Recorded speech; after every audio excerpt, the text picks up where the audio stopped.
Il y a d'autres qui ont d'autres façons de s'arracher la vie. Mais la pauvreté, c'est grave, la pauvreté. Et qu'est-ce que les gouvernements ont fait pour contrer la pauvreté? Ça, c'est juste un petit exemple. Okay? Prenons la violence, deuxième. J'aime bien ton exemple en passant. Quand les gouvernements sont gênés un peu, là, puis les institutions aussi, l'Université d'Ottawa est en une de l'autre avec les affaires de hockey. C'est pas des affaires de hockey, mais c'est des affaires des joueurs de hockey. Quand il y a quelque chose qui se passe, ils bougent, mais ça n'en prend beaucoup pour faire bouger une institution. Alors, toute la violence qu'il y a dans nos sociétés, et comment est-ce que cette violence-là continue d'accabler et d'affecter plein de gens. Okay? Je vous donne un petit exemple dans un contexte minoritaire. Cette fille ici, ça va travailler dans une autre ville au Nouveau-Brunswick, puis elle venait d'une région plus rurale, puis elle arrive dans cette ville-là, puis elle, ben, dans sa région, les gens sont friendly un peu. S'il y a une voiture qui arrête, ben, tu lui parles. Qu'est-ce que c'est? Il y avait 3 gars dans la voiture. Elle veut parler, mais elle est sortie de là violée par 3 personnes. C'était dans un milieu anglophone. C'est pas drôle quand tout juste là. Mais là, c'est la police qui le prend en charge. La police était unilingue dans cette ville-là. Alors, qu'est-ce que on lui a dit? Des fois, il l'envoyait à Saint-Jean. Mais la fille était francophone. Okay? Elle aboutit à Saint-Jean. Moi, je l'ai retrouvée à peu près 15 ans plus tard, hein, en étudiant son dossier. C'est fou, hein? On peut dire plus fou que ça. La violence, qu'est-ce que ça fait? Ça, c'est un exemple, peut-être, qui me vient à l'esprit, mais il y en a des milliers d'exemples. Et les femmes en ont plus que les hommes aussi. C'est beaucoup plus que les hommes. Nous autres, on aurait plus des tendances de violence.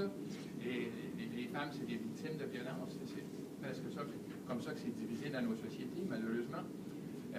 Alors, violence, pauvreté, juste ces deux mots-là. Qu'est-ce qu'on fait par rapport à ces deux mots-là? Il n'y a personne qui... J'écoute, moi, les discours électoraux. Là. On va en avoir encore des discours au fédéral. Là, tu sais.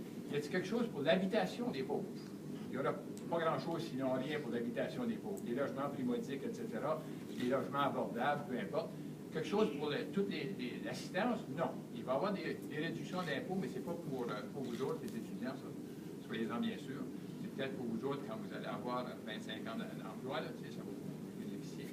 Mais voyez-vous comment tous ces systèmes-là contribuent dans ce qu'on a appelé tout à l'heure des appareils idéologiques d'État pour supporter un système.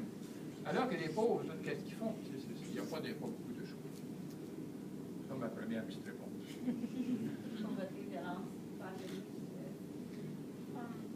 Moi, je veux juste parler d'un truc, dans le sens que comme j'ai l'impression que même si quand on va chercher de l'aide par rapport à un aspect de nous ou à un aspect de notre vie, on reçoit de l'aide pour cette chose-là, mais le reste, il n'y en a pas assez.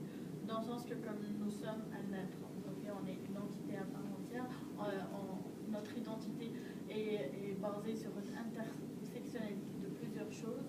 Et puis, j'ai l'impression que lorsqu'on reçoit de l'aide, par exemple, j'ai été victime de racisme, puis je m'en vais chercher de l'aide ou je m'en vais parler à quelqu'un, mais la personne n'a pas le bagage nécessaire pour me répondre par rapport aux autres aspects de ma personne. Donc, tu peux guérir ce que j'ai reçu comme agression aujourd'hui par rapport au racisme, mais tu es en train de mal me parler parce que je suis une femme qui est sexiste.